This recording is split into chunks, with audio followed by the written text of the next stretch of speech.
আচ্ছা, আগের দিন যে ভিডিওটা করেছিলাম সেই ভিডিওতে একটা ভুল ছিল যেটা আমি এখন মেনশন করে দিচ্ছি। সেটা হচ্ছে যে আমি সমবেগে গতিশীল কণার যখন লেখচিত্রটা এঁকেছিলাম তখন তার মধ্যে আমি এই একটা তো এঁকেছিলাম সমবেগে গতিশীল কণার বেগ সময় লেখচিত্র, আরেকটা আমি লিখেছিলাম দূরত্ব সময়। তা যেহেতু বেগ ওটা তো দূরত্ব হবে না, ওটা হবে সরণ আর সময়ের লেখচিত্র, যেটা কিনা এইরকম হবে। ঠিক আছে, এই জিনিসটা তোমরাও কালেক্ট করে নিও। আর যেটা আগের দিন ভিডিওতে শেষের দিকে কি ছিল আর কি, ভিডিওটা কমপ্লিট করার আগেই শেষ হয়ে যায়, স্টোরেজ ফুল হয়ে যায় আর কি। তো সেটা হচ্ছে কি যে সমত্বরণে গতিশীল কোনো কণা, সমত্বরণে গতিশীল যদি কোনো কণা হয়, তার যদি আমি কি বলে সরণ আর সরণ বা সময়ের আগে আমি এই সমত্বরণে গতিশীল কণার বেগ আর সময়ের লেখচিত্র আঁকছি। বেগ আর সময়। আচ্ছা, সমত্বরণে গতিশীল কণার ক্ষেত্রে কি হয়? সমান সমান সময়ের ব্যবধানে সমান সমান গতিবেগ বৃদ্ধি হয়, তাই তো? তাহলে 1 মিনিটে যদি 1 মিটার পার সেকেন্ড গতিবেগ বৃদ্ধি হয়, 2 মিনিটে 2 মিটার পার সেকেন্ড, 3 মিনিটে 3 মিটার পার সেকেন্ড গতিবেগ বৃদ্ধি হবে। তাহলে এইরকম ভাবে হবে তার গতিবেগ বৃদ্ধি।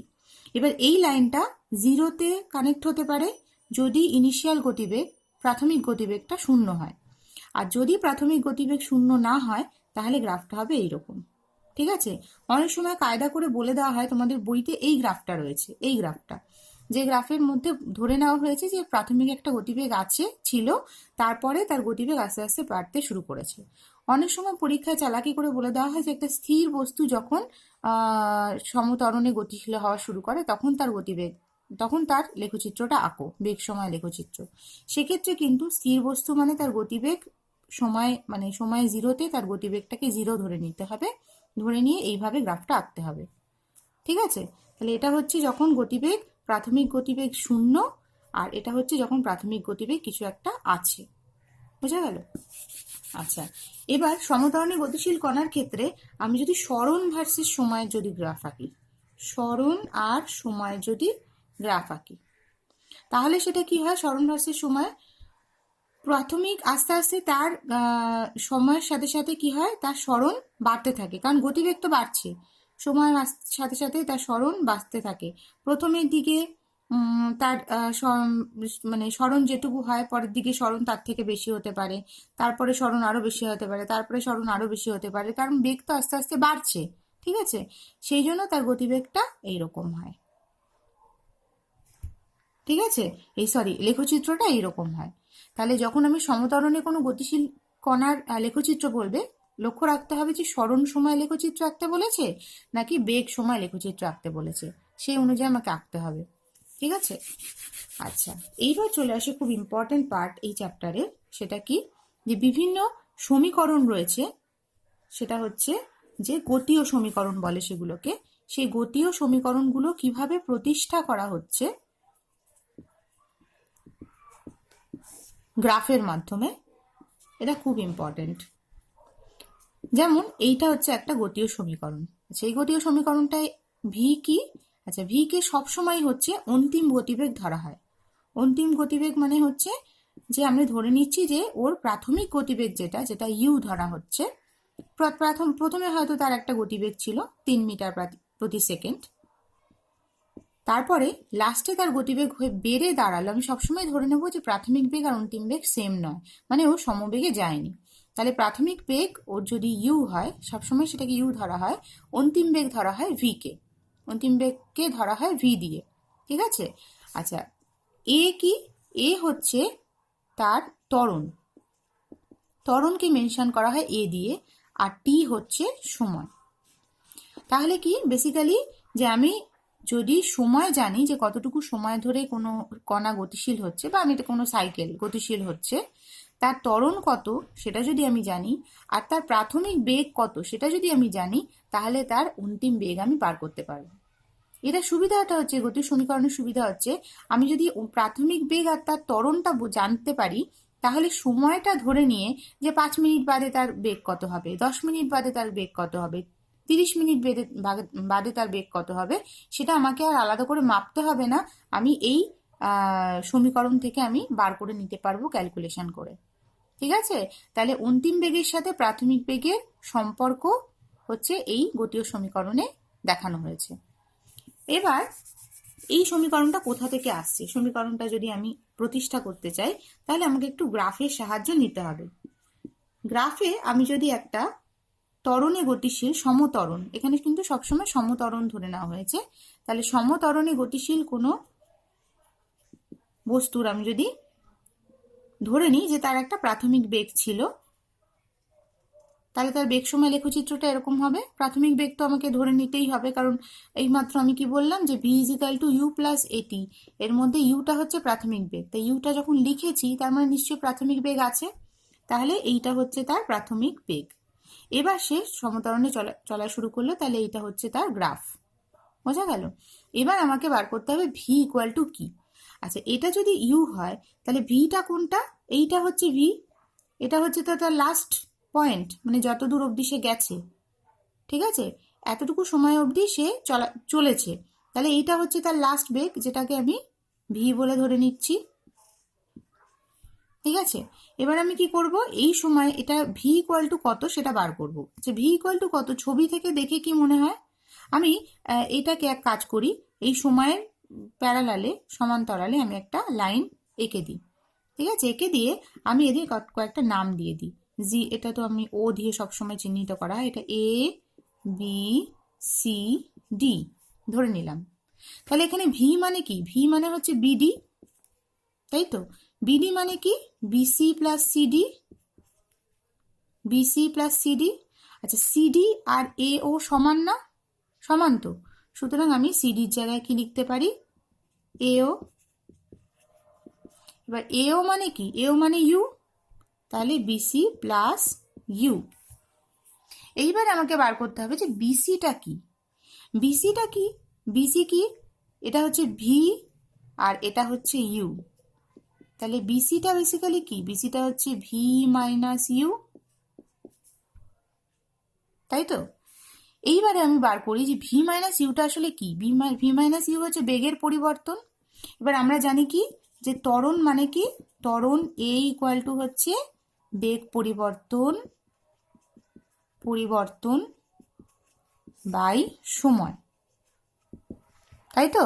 তাহলে বেগ পরিবর্তন এখানে কত হচ্ছে, এখানে হচ্ছে ভি মাইনাস ইউ, এই ছবি অনুযায়ী কতটুকু সময়, টি সময় ধরে নিচ্ছি, তার মানে V minus U equal to কত, এ টি। ঠিক আছে, তাহলে এইখানে আমি বিসির জায়গায় কি লিখতে পারবো, বিসির জায়গায় লিখতে পারবো এটি। ঠিক আছে, তাহলে ওই সমীকরণটা চলে আসলো, V is equal to U plus A T, আর এটি প্লাস ইউ তো সেম, সেই জন্য আমি এটা প্রমাণ করে দিলাম যে V equal to U plus A T. তার মানে বিভিন্ন ক্ষেত্রে বিভিন্ন অঙ্কে আমি এই সমীকরণটা ব্যবহার করতে পারবো। আচ্ছা, এবার চলে আসি আরেকটা গতীয় সমীকরণে। আচ্ছা, ভালো কথা, এইখানে যদি ইউটা 0 বলতো তাহলে কি হতো, এই সমীকরণটা যদি প্রাথমিক বেগ 0 হতো তাহলে গ্রাফটা আমি এইভাবে আঁকতাম। প্রাথমিক বেগ যদি 0 হতো সেক্ষেত্রে ইউ হতো 0, তাহলে ভি ইকুয়াল টু কি হতো, ভি ইকুয়াল টু হতো এটি। ঠিক আছে, তাহলে আমাকে কি অঙ্ক দিচ্ছে সেটা আমাকে খেয়াল করতে হবে, যে আমাকে কি প্রাথমিক বেগ 0 বলে দিচ্ছে, তাহলে সেক্ষেত্রে আমাকে ভি ইকুয়াল টু এটি এই ফর্মুলাটা ইউজ করলেই হবে। আচ্ছা, এবার নেক্সট একটা সমীকরণ চলে আসি, সমীকরণটা হচ্ছে S is equal to U T plus half A T square. এই সমীকরণটা কি বলা হচ্ছে, এস হচ্ছে দূরত্ব, ইউ হচ্ছে কি একটু আগে বললাম আর বলবো না প্রাথমিক বেগ, টি হচ্ছে সময়, এ কি ত্বরণ, তাই তো। তার মানে কি এই সমীকরণটায় কি আছে, যে একটা নির্দিষ্ট প্রাথমিক বেগ নিয়ে কোনো বস্তু যদি চলা শুরু করে আর বস্তুটার যদি একটা ত্বরণ থাকে, তাহলে বস্তুটা একটা নির্দিষ্ট সময় পর কতটা দূরত্ব যাবে। মানে আমি ধরে নিলাম যে প্রাথমিক বেগ 3 মিটার প্রতি সেকেন্ড নিয়ে সে চলা শুরু করেছিল, আর তার ত্বরণ হচ্ছে 0.5 মিটার পার সেকেন্ড স্কোয়ার। এটা যদি আমার জানা থাকে এই দুটো জিনিস, তাহলে আমি সময়টা ক্যালকুলেট করে আমি বার করে নিতে পারবো যে এত সময় পরে সে কত দূরত্ব গেছে, 5 মিনিট পরে কত দূরত্ব গেছে, 30 মিনিট পরে কত দূরত্ব গেছে, 1 ঘন্টা পরে কত দূরত্ব গেছে। আর সময়কে এই সমীকরণে সবসময় সেকেন্ডে ধরা হয়। ঠিক আছে, তাহলে আমি 1 ঘন্টা পরে যেটা বলবো সেটা আমি 60 সেকেন্ড বলবো। ঠিক আছে, সরি 3400 সেকেন্ড বলবো। বোঝা গেল? আচ্ছা, এইবারে এই সমীকরণটাকে আমি যদি প্রতিষ্ঠা করতে চাই তাহলে আমি একটা গ্রাফ আঁকবো, যে গ্রাফে আমাকে কিন্তু এসটা বার করতে হবে। এসটা বার করতে গেলে আমি কি করব,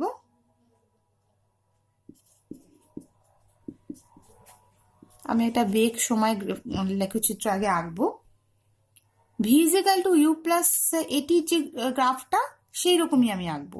ঠিক আছে, একে আগের মতোই, এটা আমি জানি কি এটা হচ্ছে ভি, এর আগের মতোই একটা সমান্তরাল সরলরেখা আঁকবো, এটা হচ্ছে ইউ। ঠিক আছে, আচ্ছা, এসটা বার করা মানে হচ্ছে এই এস কতটা দূরত্ব গেছে সেটা বার করা মানে হচ্ছে সে ইউ প্রাথমিক বেগ নিয়ে চলা শুরু করার পরে এবং ভি অন্তিম বেগ হওয়া অবধি সে কতটা দূরত্ব গেছে। তার মানে কি এই পুরো যে জায়গাটা রয়েছে এই পুরো জায়গাটার ক্ষেত্রফলটাই হচ্ছে কতটা সে দূরত্ব গেছে বা এস। তার মানে এই জায়গাটার ক্ষেত্রফলটা বার করলেই আমি পেয়ে যাব যে কতটা দূরত্ব ও টি সময় গেছে। বোঝা গেল? আগেরটাই কি ছিল, আগেরটা আমি ভিটা বার করেছিলাম যে এই হাইটটা কত সেইটা আমার বার করার উদ্দেশ্য ছিল। এখন কি আমি এই যে পুরো একটা ট্রাপিজিয়ামের মতো দেখতে একটা বস্তু, সেই পুরো জায়গাটার আমি ক্ষেত্রফল বার করব।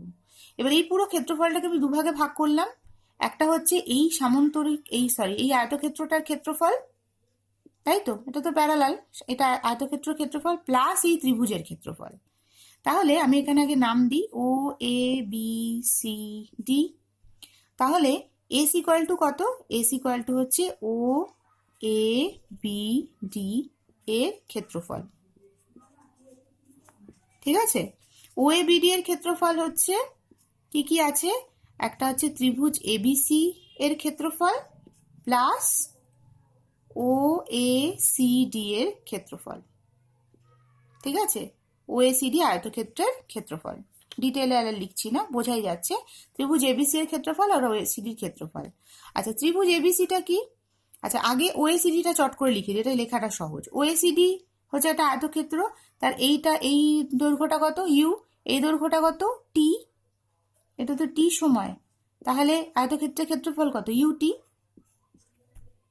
ঠিক আছে, এবার ত্রিভুজ এবিসি এর ক্ষেত্রফল, ত্রিভুজ এবিসি এর ক্ষেত্রফল আমরা জানি ত্রিভুজের ক্ষেত্রফলকে হাফ ইন্টু ভূমি ইন্টু উচ্চতা, তাই তো, ভূমি এখানে কত, ভূমি এখানে টি।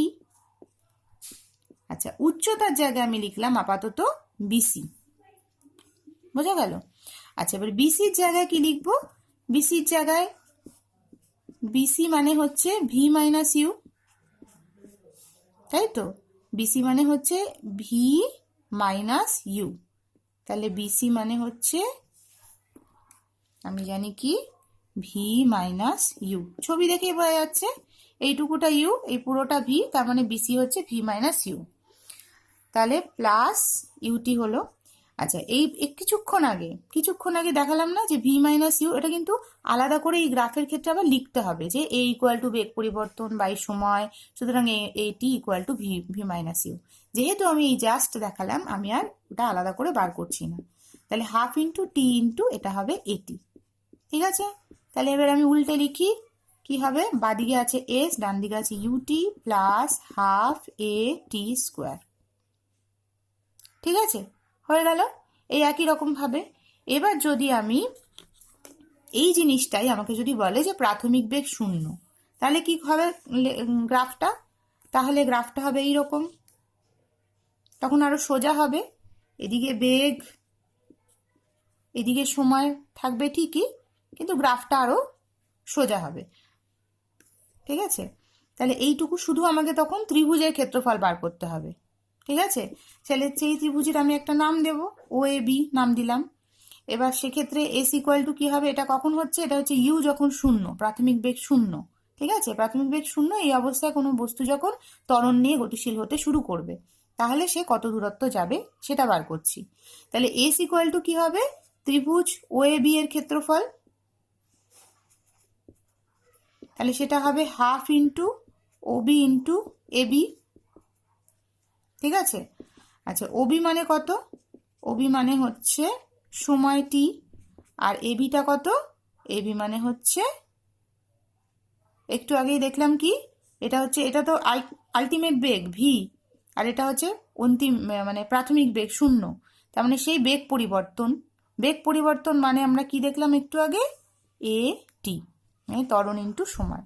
ঠিক আছে, তাহলে সেখানে এটা হবে হাফ এ টি স্কোয়ার। এখানে কিন্তু প্রত্যেকটা গ্রাফের ক্ষেত্রে আমাকে তো যে কোনো একটা আসবে, যে কোনো একটা সমীকরণ বলবে যে এই সমীকরণটা প্রতিষ্ঠা করো। প্রত্যেকটা সমীকরণ প্রতিষ্ঠার ক্ষেত্রে এ এর সাথে এ ইকুয়াল টু যে ভি মাইনাস এটি ইকুয়াল টু যে ভি মাইনাস ইউ হচ্ছে, সেটা কিন্তু বইয়ে যেরকমভাবে লেখা আছে সেভাবে লিখতে হবে। ঠিক আছে, আমি এটা যেহেতু ফার্স্টটায় দেখিয়েছি, আমি প্রত্যেকটায় আলাদা করে আর দেখাচ্ছি না। আচ্ছা, এবার চলে আসি আরেকটা সমীকরণ। সমীকরণটা কি? সমীকরণটা হচ্ছে V square is equal to হচ্ছে U square plus V square equal to হচ্ছে ইউ স্কোয়ার প্লাস 2as। এটা একটা সমীকরণ। এই সমীকরণটার মধ্যে কার কার মধ্যে সম্পর্ক আছে? অন্তিম বেগ, প্রাথমিক বেগ, ত্বরণ আর দূরত্ব। ঠিক আছে, তাহলে কি, আমি যদি কোনো একটা বস্তুর অন্তিম বেগ আর প্রাথমিক বেগ আর তার ত্বরণটা জানতে পারি, তাহলে সে কতটা দূরত্ব গেছে আমি বলতে পারবো।